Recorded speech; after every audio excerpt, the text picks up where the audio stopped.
ৰবি চেঙ্গু আমাৰ নাম শুনলে পাৰে মানুষ আপেল কৰে। বাংলাদেশৰ জনপ্ৰিয় কৌতুক অভিনেতা ভাদাইমা খ্যাত কৌতুকৰ ৰজা ৰবি চেঙ্গু আৰু আমাৰ মাজত নাই।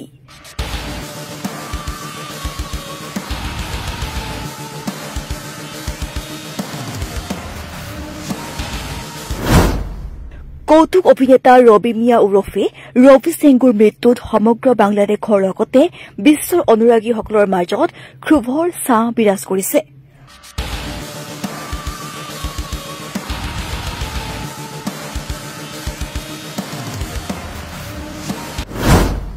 শুক্ৰবাৰে বাংলাদেশৰ নিজ বাসভৱনত হঠাৎ মৃত্যু হয় জনপ্ৰিয় কৌতুক অভিনেতা ৰবি চেঙ্গুৰ।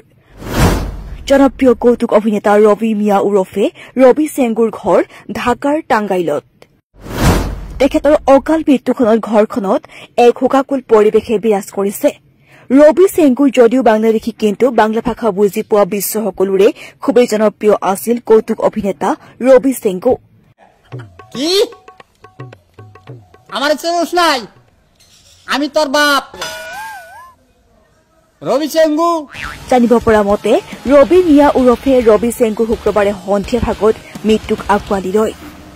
কৌতুক জগতৰ বাবে এক দুখ খবৰ। কৌতুক অভিনেতা ভাদাইমা খ্যাত ৰবি চেঙ্গু আৰু আমাৰ মাজত নাই। শুক্ৰবাৰে সন্ধিয়া তেওঁ লাখ লাখ অনুৰাগীক এৰি থৈ এই পৃথিৱীৰ পৰা চিৰ বিদায় লয়। উল্লেখযোগ্য যে কিছুদিন পূৰ্বে আছান আলী ওৰফে ভাদাইমাৰ মৃত্যু হৈছিল আৰু তাৰ পিছত কৌতুক অভিনেতা ৰবি চেঙ্গুৰ মৃত্যু হয়। জানিব পৰা মতে কিছুদিন ধৰি ৰবি চেঙ্গুৰ চিকিৎসাধীন হৈ আছিল যদিও শুক্ৰবাৰে সন্ধিয়া ভাগত মৃত্যু হয়। উক্ত কৌতুক গোষ্ঠীয়ে লাখ লাখ মানুহৰ মন জয় কৰিছিল। আজি ৰাতিপুৱা ইছলাম ধৰ্মৰ ৰীতি নীতি অনুসৰি ৰবি মিয়া ওৰফে ৰবি চেঙ্গুৰ জানাজা সম্পন্ন হয়।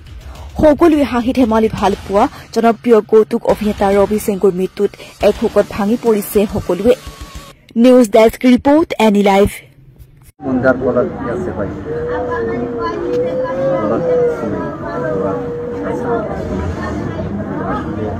আমাদের একটা জিনিস চাওয়া, সেটা রবি ভাই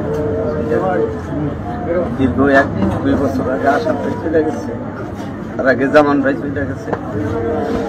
আসলে আমাদের চলার লাইন আইসা করছে। আমাদের সকলের জন্য আমাদের দোয়া করবে, রবি ভাইয়ের জন্য, আসাম ভাইয়ের জন্য, জামান ভাইয়ের জন্য, আর যেন বেঁচে করতে পারে এই কামনাটাই করি। বলার মতো কোনো ভাষা নেই। নাম কাদের মাস্তান না কি হয়েছে? কলার সাইরাতে কথা বলেন, আমার একটা প্র্যাকটিস আছে। তুই বিয়া করছ কোন জায়গা? আমি বিয়া করছি ভুক্তা। ভুক্তা বিয়া করছস না? হ্যাঁ ভুক্তা বিয়া করছস। একটু নড়বি না?